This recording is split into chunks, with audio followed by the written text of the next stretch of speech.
Bonjour Patricia, Bonjour Françoise, bonjour tout le monde. à tous. Alors, aujourd'hui, nous allons parler d'un sujet important de la psychogénéalogie et de l'analyse transgénérationnelle, qui est les secrets de famille.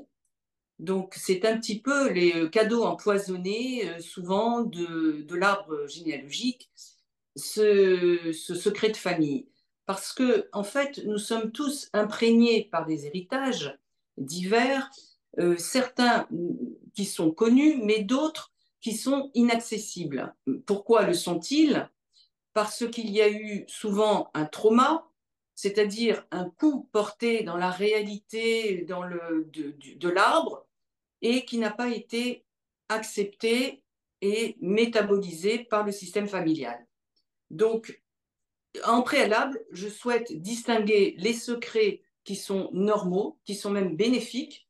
Nous avons tous le droit d'avoir notre jardin secret, c'est d'ailleurs protecteur et sain, des secrets toxiques qui sont des non-accès à une réalité à laquelle on a le droit et qui est lié au fait qu'on a un problème, l'arbre n'a pas pu transmettre, il y a eu une lacune dans la transmission. Alors, je voudrais savoir, Françoise, comment tu perçois cette problématique du secret de famille lors de tes consultations. Est-ce que c'est fréquent que les secrets de famille, des secrets de famille soient émergent en fait dans la cure? Euh, Déjà, je voudrais te dire que je suis d'accord avec toi sur le thème qu'il y a des secrets et puis qu'il y a le droit à l'intimité et que c'est pas pareil. En travaillant l'arbre, on va pas, il s'agit pas de carchériser l'arbre pour que tout soit transparent. On a vraiment droit à son intimité, nous en tant que personne et donc nos ancêtres aussi. Puis il y a des choses qui nous échapperont toujours de toute façon.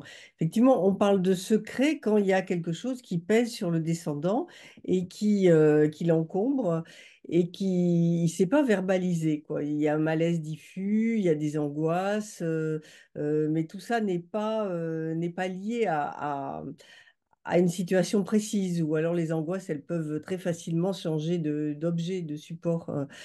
Mais moi, je dirais que si en préambule, le secret, je dirais que c'est la chose la plus un peu emblématique du transgénérationnel. Effectivement, voilà, il y a presque une association transgénérationnelle secret de famille, et il y a un côté très appétissant avec ces secrets de famille quand c'est pas les nôtres, hein, quand c'est ceux des autres, on se mue vraiment en enquêteur et on va découvrir quelque chose de bien savoureux. Donc c'est un peu l'emblématique et en même temps c'est justifié parce que les secrets de famille c'est très difficile à débusquer. Et les autres thérapies n'y arrivent pas, comme tout ce qui est préverbal vient de la petite enfance, c'est avant les mots. Et là, le secret de famille, c'est que ça, c'est vraiment quelque chose qui a été caché depuis plusieurs générations, y compris lorsqu'on va découvrir que le secret est, par exemple celui de nos parents, est tout proche de nous. En fait, ça n'arrive pas tout seul, ça vient de plus loin. Donc, j'ai oublié maintenant ta question.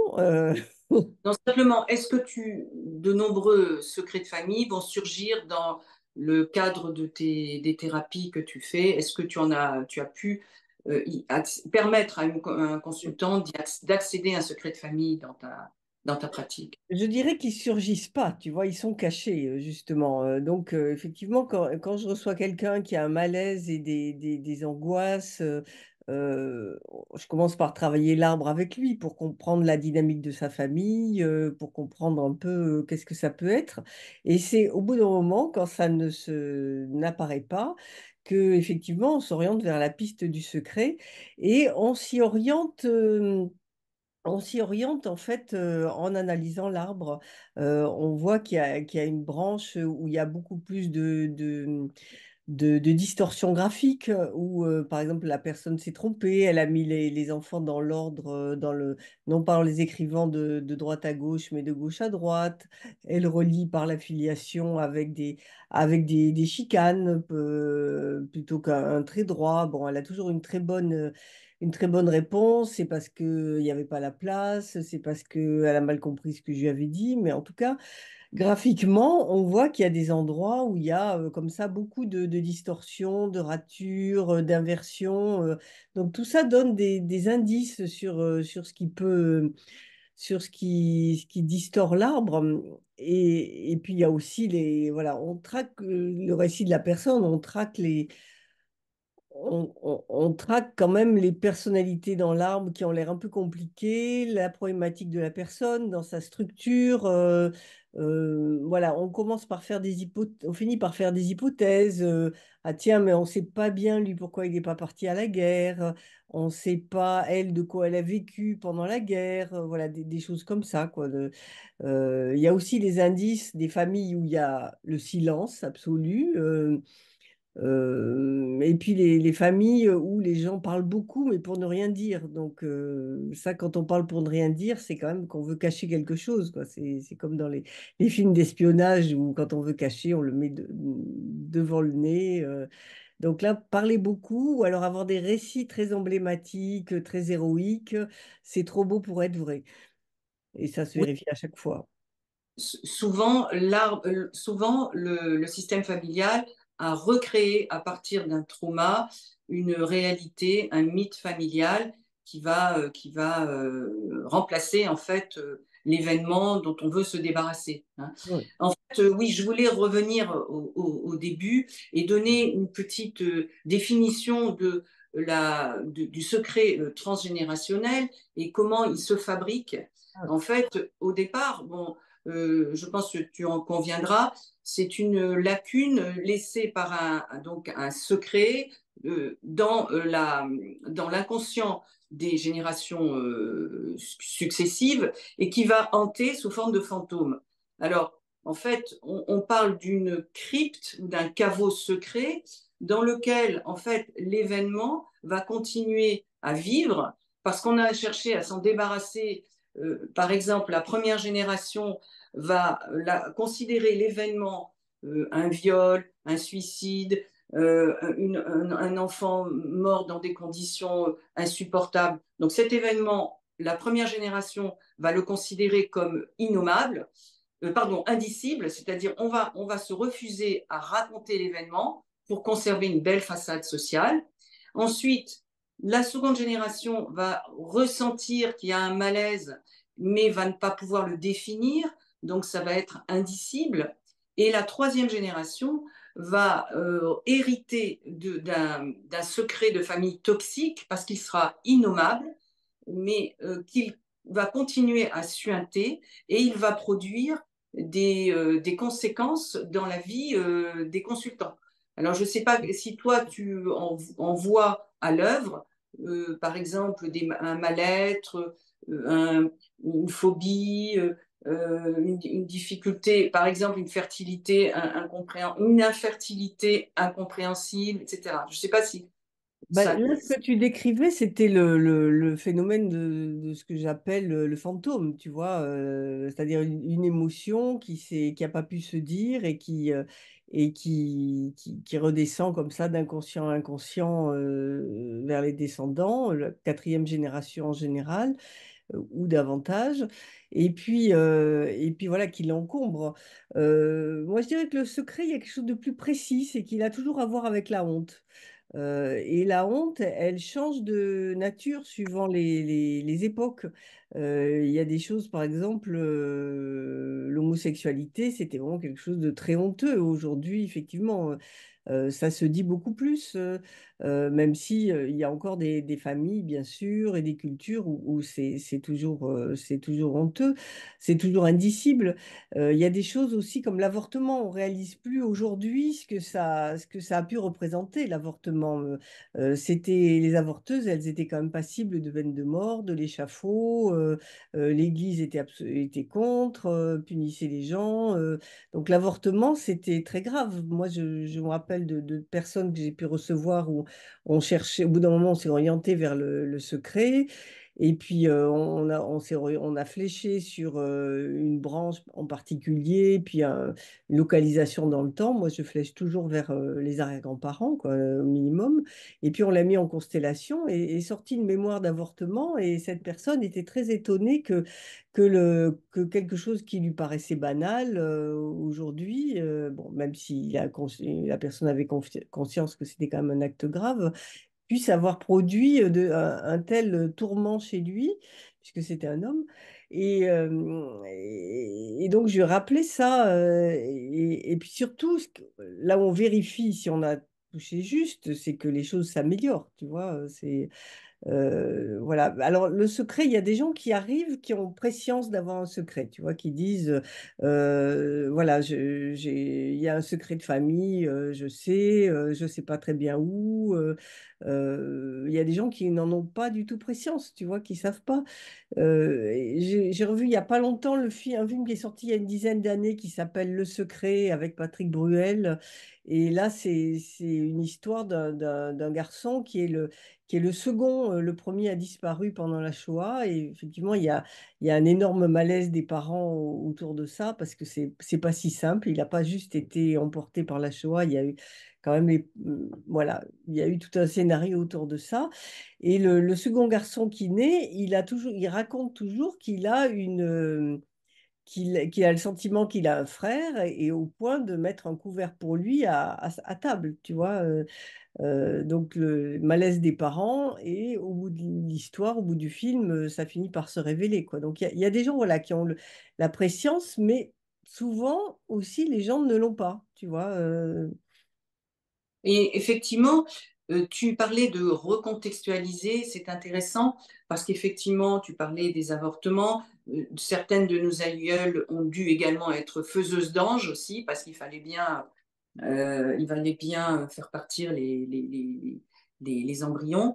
Il y a, en fait, ce qu'on remarque, c'est qu'il y a 5 grands types de secrets, si tu es d'accord avec moi, donc qui concernent d'abord l'identité et les origines. Alors ça, c'est très important.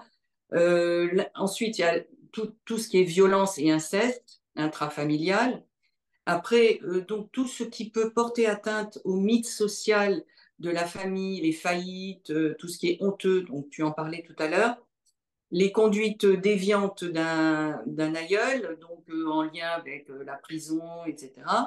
Et les maladies, alcoolisme, toxicité, toxicomanie, suicide. Donc, dans ces grands chapitres, en fait, à chaque fois qu'il y a eu un événement qui a été considéré comme honteux, et tu as raison d'en parler, ça me fait penser à Serge Tisseron, qui l'a vraiment mis en exergue. euh, le système s'est défendu, a, a mis, euh, a mis les choses de côté pour protéger la famille. Et finalement, ça a eu aussi des avantages. On se rend compte que la levée d'un secret de famille n'est pas toujours au bénéfice du consultant. C'est pas tellement, à mon avis, cette levée du secret qui va être salvatrice, c'est plutôt tout le travail de consolidation, de représentation autour de ce secret qui va permettre de consolider le consultant et lui permettre de l'absorber. Mais c'est effectivement, il faut être prudent, je pense, avec les secrets de famille. Parfois, il peut y avoir difficulté à y accéder et on reste dans le flou, mais parfois, il peut y avoir, lors de l'enquête généalogique, lorsqu'on tombe sur un livret de famille, par exemple, et on se retrouve avec un grand-père qui n'était pas le bon, etc. Ou quand on travaille sur le génosociogramme et avec l'intuition, parfois on a comment dire, un insight, quelque chose qui va surgir et qui peut choquer le consultant. Donc je pense qu'il faut être très prudent sur la capacité du consultant à absorber des événements qui lui ont été cachés aussi pour son bien. Ben, c'est vrai que la guérison, entre guillemets, vient de la capacité à intégrer quoi, quelque chose. Voilà. Voilà, et puis c'est vrai que on est, moi, je j'impose jamais, mais je fais des hypothèses, je dis aux gens que c'est des hypothèses, qu'il faut voir ce qui résonne. Les constellations, moi j'ai une grande confiance à ce qui sort en constellation. Mais c'est vrai que je ne recommande pas aux gens de faire des constellations à tout va. C'est bon, voilà. En fait, quand même, ce que je trouve, c'est que le secret veut être révélé. Tu vois, c'est un peu comme l'anneau dans Le Seigneur des Anneaux. L'anneau veut être retrouvé. Le secret veut être dit parce que ça pèse. C'est quand même, ça alourdit l'arbre, la dynamique de l'arbre. Je resserrerai par rapport à ce que tu as dit. Tu vois, je trouve que finalement, ça a toujours à voir avec des histoires sexuelles ou de l'argent, des faillites, tu vois.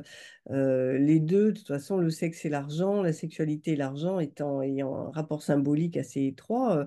Il y a les histoires de filiation où le père n'est pas le bon, voilà, des choses comme ça qui sont très présentes, l'avortement, mais l'inceste, je trouve que c'est pas tellement caché, tu vois, c'est au contraire, tout le monde sait et tout le monde fait avec. Voilà, il y a un certain nombre de choses qui sont assez qui sont dites au contraire, tu vois, et le système familial ne bouge pas quand même, tu vois, dans mon expérience, tu vois. Oui, je modulerai quand même ton propos parce que je trouve quand même qu'il y a forcément complicité et du système, donc on cache des cachotteries, forcément. Il y a forcément, ça se fait, ça se fait sous le manteau, ça se fait. Je te rejoins pas tout à fait là sur ce point-là. Donc, je voulais dire, donc, pour résumer, que quand le système a un secret de famille, c'est qu'il a eu une sorte d'indigestion, c'est-à-dire il a incorporé un trauma qui est devenu un traumatisme et qui n'a pas été raconté, élaboré et dissous de cette façon par la parole. Et donc tout le travail qu'on va avoir à faire, ça va être de permettre aux consultants de l'introjecter, c'est-à-dire d'en faire, de retrouver les émotions, qui ont été à l'origine de ce problème et de retrouver un discours, d'en parler, même si on ne retrouve pas la réalité telle qu'elle a été. Il s'agit de remettre un tissu de mots autour de ça. Bon, Oui, voilà, je ne sais pas oui, oui, si. c'est la parole hein, qui libère, parce que c'est le silence qui a causé problème, quoi. C'est pour ça que dans notre clinique, dans l'échange avec les personnes que nous recevons, on parle quand même beaucoup. Je sais pas toi, mais moi, je suis très loin de la neutralité bienveillante des psys. Bienveillante, ça, j'espère quand même l'avoir repris à mon compte. Mais neutralité, bon, évidemment, je suis là pour eux, quoi, et je suis là pour les écouter, mais je n'hésite pas à m'impliquer soit parce que ce qu'ils racontent fait un écho à mon inconscient et que le leur va le sentir, et pour pas que leur inconscient parte sur une fausse piste, soit parce que je me dis que ça peut leur ouvrir des possibilités. Donc je les préviens au début d'une relation que je vais parfois être amenée à leur raconter des choses personnelles. Ce sera toujours bref, et ce sera toujours quand même maîtrisé. C'est pour leur ouvrir potentiellement des pistes. Donc sur cette histoire de silence qui a été dévastateur, quoi. Parce qu'en fait, on se rend compte que ce n'est pas tant le secret lui-même, en fait, l'événement générateur du secret qui va poser problème, c'est le problème de la non-communication autour de ce secret, c'est-à-dire tout ce mystère qui fait que la communication va être ambivalente avec les descendants. On va entendre parler de ce secret de façon sous-jacente. C'est-à-dire, je donne un exemple, si un parent n'a pas parlé du fait que des grands-parents sont décédés dans les camps de concentration, mais qu'il est devant la télé, devant un reportage sur ce sujet, il va peut-être avoir une expression de visage, il va dire les choses autrement, il va parler à son enfant de telle façon que l'enfant va comprendre que c'est un sujet qui est tabou ou que c'est un sujet qui le touche. Donc il va y avoir, la communication va être ambivalente et ça va aussi poser problème aux descendants parce que les descendants vont ressentir qu'il y a un secret, mais comme ils seront interdits d'accès à ce secret, ils vont perdre confiance en leur capacité de ressentir, et ça peut créer des problèmes scolaires, de mémorisation, voilà, surtout de confiance en soi.